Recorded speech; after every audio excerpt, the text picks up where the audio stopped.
First tonight, we are tracking the chances for heavy rain starting tomorrow thanks to a system in the Gulf of Mexico. And what you're looking at right now, courtesy of our partners at Saltwater Recon, a live look at that choppy surf in Galveston, where they are bracing for possible flooding. We've got team coverage with what you need to know to be prepared. But we begin with Chief Meteorologist David Paul on the timing of the storms. Set it up for us, Dave. And looking at that shot of Galveston, it's interesting. Coastal flood warning is in effect at times of high tide. Next couple of days could see low-lying roads inundated. Highway 87 and areas right near the coast. That's where, well, the center of our system is struggling to get organized. We don't have a close center right now. We still have a potential tropical system, but I want you to note this. Look at how the moisture spreads more than 1,000 miles northward all the way to St. Louis, Missouri. So although the center of the system is down here, all that moisture is being slung on shore, and that's why we're concerned about the rain threat.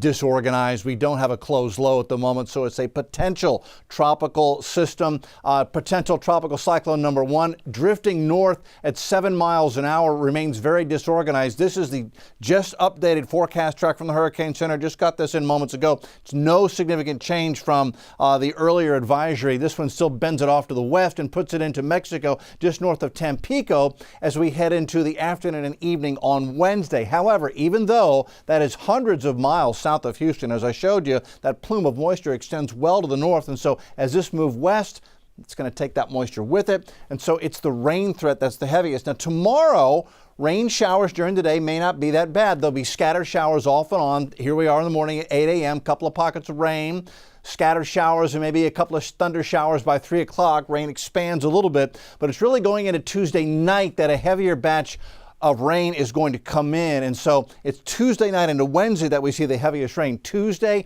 20% rain chance in the morning. I'll bump it up to a 40% chance for scattered showers and a thunder shower by Tuesday afternoon. But again, Tuesday night into Wednesday morning, what are your plans? We'll take a close look as that time frame may see the heaviest rain when I see you again in a few minutes. Interested to learn more. See you soon. In the meantime, folks in Galveston are already getting ready for the anticipated rain tomorrow. Today, Beach Patrol moved the lifeguard stations on the beach to higher ground as a precaution because the water could reach the seawall. Red flag warnings are in effect for the rough surf, and some of the Juneteenth events that were planned for Wednesday are being postponed. And they're working on trash cans and stuff like that. We're also clearing out under the buildings that are on the beach. We've got that done. Most of our team here has been through this before, but it's a good refresher course on what we need to be prepared for.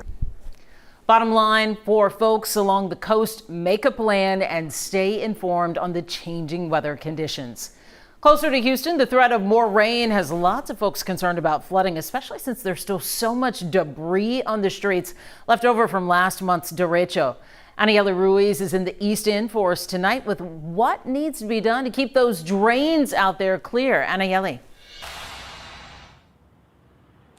Well, guys, the city says they're working on nonstop, but take a look. This is what residents are concerned about. These piles and piles of debris they say could clog up their drains and cause some flooding.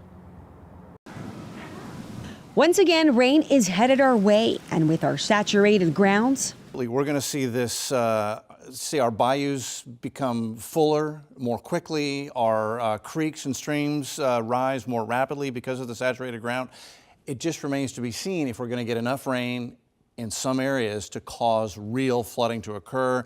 This news has many residents on edge. We're really worried. When it starts raining now, we're traumatized. I tell my kids we have PTSD. And residents in East End like Joanne de la Garza, they're concerned because of this. The debris piled on their street for weeks. She feels crews have forgotten about them here. I haven't seen anybody picking up debris, not in this neighborhood. They're worried this will ultimately cause flooding. And she's not alone. Robert lives in North Houston, and his neighborhood still has plenty of stuff to be picked up. We're always concerned about how the ditch is going to be clogged up, going to be overfilled with water. The city of Houston says they have about 200 to 250 trucks and trailers, in addition to the 150 city employees picking up debris and regular trash 7 days a week. Is unacceptable, but anyone that has debris is unacceptable. I'm just simply letting you know, as the director just did, it is a top priority. The city says they're following the path of the storm and started in the Timber Grove area. They're trying to do a first pass on all communities and know they'll have to double back. Well, the city says so far they've picked up about 1.2 million cubic yards of debris. To get you a perspective of that, that's about half of the NRG filled up. And again, they say they still have a lot more to do. They also say they're slowly making their way here to East End and hope to do so here in the coming weeks. Reporting live, Anayeli Ruiz, KHOU 11 News. It's still a little unnerving to say the least with all they've been through. Anayeli Ruiz tonight with the story. Thank you.